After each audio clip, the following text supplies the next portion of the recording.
নমস্কার, ইউটিউবের সকল দর্শককে স্বাগত জানিয়ে জ্যোতিষশাস্ত্রের যে বিষয়টি নিয়ে আজকে আমরা আলোচনা করতে চলেছি সেটি হচ্ছে কালসর্পদোষ। আমাদের বিষয়বস্তু প্রথম থাকছে এখানেই যে সত্যিই কালসর্পদোষ ভয়ের কারণ হয়ে ওঠে, নাকি তাকে বাড়িয়ে বলা হয়, নাকি অযাচিত আমরা তাকে নিয়ে চিন্তা করে ফেলি। কালসর্পদোষ প্রথমেই আমরা আগে বলি যে কাকে বলে। রাহু এবং কেতু মাঝখানে 7টি গ্রহ থাকলে, অর্থাৎ রবি, চন্দ্র, বুধ, মঙ্গল, শনি, বৃহস্পতি, শুক্র, এরা যদি থাকে একই জায়গায় থাকে, অর্থাৎ রাহু কেতুর একটা নির্দিষ্ট দিকে যদি সব করে 7টা গ্রহ থাকে তাহলে কালসর্পদোষ হয়।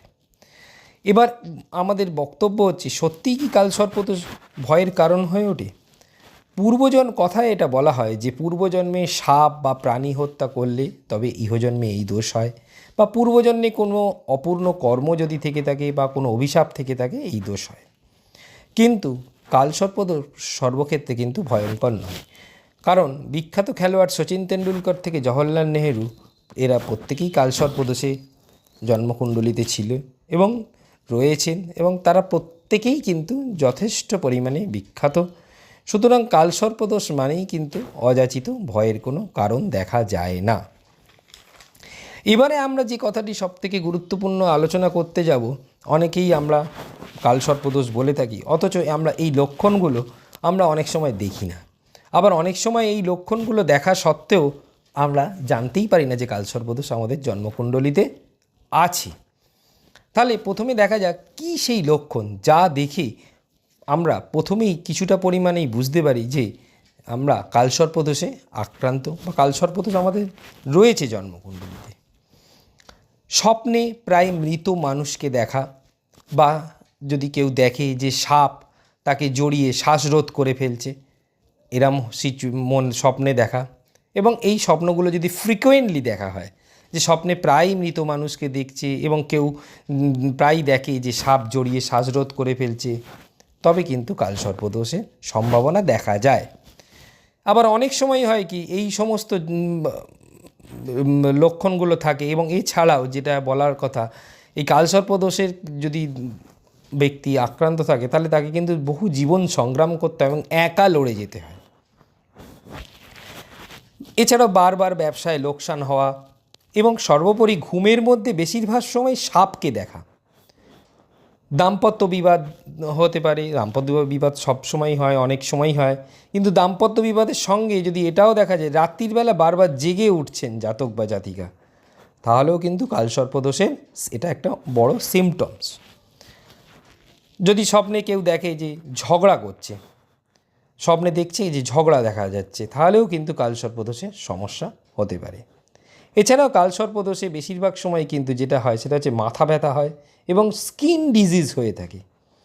এছাড়াও স্বপ্নে কেউ যদি প্রায় দেখে উঁচু স্থান থেকে কেউ পড়ে যাচ্ছে প্রায়, তাহলেও সে কিন্তু কালসর্পদোষে জাতক বা জাতিকা আক্রান্ত।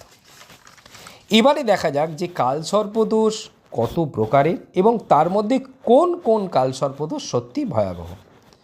আমরা দ্বাদশ কালসর্প অর্থাৎ 12টি প্রকারের কালসর্পদোষ আমরা এখানে বলবো, এবং তার মধ্যে 4টি কালসর্পদোষ মাত্র ভয়াবহ হয়ে থাকে। সুতরাং অযাচিত, প্রথমেই আমরা বারবার যে কথা বলি, অযাচিত কালসর্পদোষ নিয়ে ভয়ের কোনো কারণ নেই। একজন অভিজ্ঞ জ্যোতিষীকে দেখিয়ে বিচার করুন আপনি কোন প্রকারের কালসর্পদোষে আক্রান্ত। যদি আমাদের এই 4টি প্রকারের ভয়াবহ কালসর্পদোষে নিয়ে আক্রান্ত হন তবেই তাকে কিন্তু প্রতিকার করুন, না হলে কালসর্পদোষে নিবারণ এমনিই হয়ে যায়, তার জন্য আলাদা করে কিন্তু প্রতিকারের খুব একটা প্রয়োজন পড়ে না। এবারে আমরা যেটা বলতে চলেছি কালসর্পদোষের সেই প্রকারভেদ। প্রথমেই আমরা যে বলবো সেটি হচ্ছে অনন্ত কালসর্প। রাহু লগ্নে এবং কেতু সপ্তমে এই রকম কালসর্পদোষে কিছু শারীরিক সমস্যা দেখা যায়। কুলিক কালসর্প, রাহু 2য় স্থানে আছে এবং কেতু 8ম স্থানে আছে, তাহলে পারিবারিক এবং আর্থিক সমস্যা দেখা যায়। বাসুকী কালসর্প, রাহু 3য় স্থানে এবং কেতু 9ম স্থানে, ভাই বোনের মধ্যে সম্পর্কে কিছু সমস্যা তৈরি হয়। শঙ্খপাল কালসর্পদোষ, রাহু 4র্থে আছে, কেতু 10মে আছে, সেক্ষেত্রে প্রাথমিক শিক্ষা বা প্রাইমারি এডুকেশান এবং গৃহসুখে কিছু সমস্যা দেখা যায়। পদ্মকালসর্প, রাহু যখন 5th এবং কেতু একাদশে থাকে, শিক্ষা, উপস্থিত বুদ্ধি, বন্ধু বা সন্তান ক্ষেত্রে কিছু সমস্যা দেখা যায়। অর্থাৎ সন্তানের ক্ষেত্রে সমস্যা কিন্তু এক্ষেত্রে হয়। এরপর যেটি বলবো সেটি হচ্ছে মহাপদ্ম কালসর্প। এটি কিন্তু যদি কোনো জাতক জাতিকার ক্ষেত্রে দেখা যায় তবে তাকে কিন্তু অবশ্যই নিবারণ করার দরকার হয়ে পড়ে। সেক্ষেত্রে রাহু ষষ্ঠ স্থানে থাকবে, কেতু দ্বাদশ স্থানে থাকবে এবং রাহু ও কেতুর একই পার্শ্বে এই বাদবাকি 7টি গ্রহ থাকবে। একজন অভিজ্ঞ জ্যোতিষীকে দিয়ে অবশ্যই আপনারা বিচার করুন এই রাহু ষষ্ঠে এবং কেতু দ্বাদশে আছে কিনা এবং তার একই পার্শ্বে গ্রহগুলো 7টি গ্রহ আছে কিনা, তবেই সেটা মহাপদ্ম কালসর্পদোষ হয় এবং সেইটি কিন্তু নিবারণের প্রয়োজন হয়ে পড়ে। কারণ এইরূপ কালসর্পে দীর্ঘ রোগ, আইনি ঝামেলা, গোপন অঙ্গে সংক্রমণ, শত্রু সমস্যা, অপ্রাকৃতিক বিষয়ে সমস্যা, রোগ নির্ধারণ করা যায় না, এরকম সমস্যা দেখা যায়। এরপরে যে কালসর্প দোষটিকে আমরা বলবো সেটি হচ্ছে তক্ষক কালসর্প।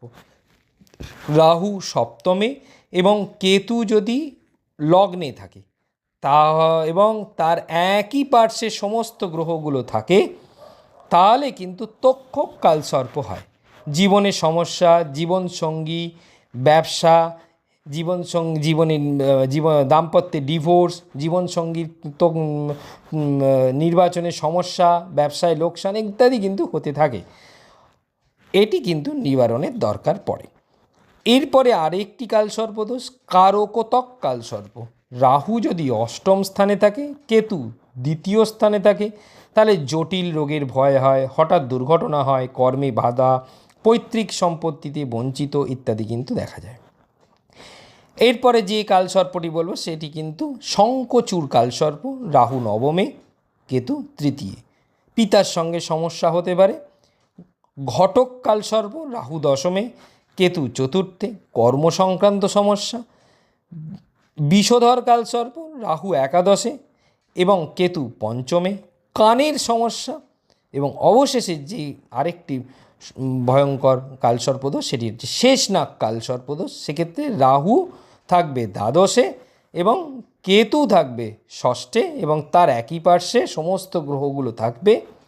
সেক্ষেত্রে পরোপকারী, নীতিভ্রষ্ট, পরোপকারী হলেও জাতিকা নীতিভ্রষ্ট হতে পারেন, অজানা ভয় থাকতে পারে, অনিদ্রা বা ইনসোমিনিয়া হতে পারে, দীর্ঘস্থায়ী অসুস্থতার কারণ হয়ে উঠতে পারে। অর্থাৎ যদি কালসর্প দোষে আমরা যে 4টি দোষের কথা বললাম, মহাপদ্ম কালসর্প, তক্ষক কালসর্প, কারকতক কালসর্প এবং শেষনাগ কালসর্প, এই 4টি কালসর্প দোষ যদি জন্মকুণ্ডলিতে দেখা যায় তবেই আপনারা তা নিবারণ করার জন্য প্রতিকার করুন। অন্যথায় কিন্তু অন্যান্য কালসর্পদোষ কিন্তু কোনো বিরাট সমস্যা জাতক জাতিকার ক্ষেত্রে কখনোই করে না। সেই জন্য অভিজ্ঞ জ্যোতিষীকে দেখিয়ে আপনারা সর্বদাই বিচার করে নিন এই মহাপদ্ম কালসর্প আছে না তক্ষক কালসর্প না কারকতক কালসর্প না শেষনাগ কালসর্প। শুধু কালসর্প দোষ বলে ছেড়ে দিয়ে তাকে নিবারণ করতে আপনারা কখনোই যাবেন না। এবার কালসর্প দোষ সম্পর্কে আমরা একটা কিছু সামগ্রিক প্রতিকার যেটা আমরা এখানেও বলছি, সেটা হচ্ছে শিব পুজো, রুদ্রাভিষেক, শিবের রুদ্রাভিষেক, ওং নমঃ শিবায় মন্ত্র জপ করা।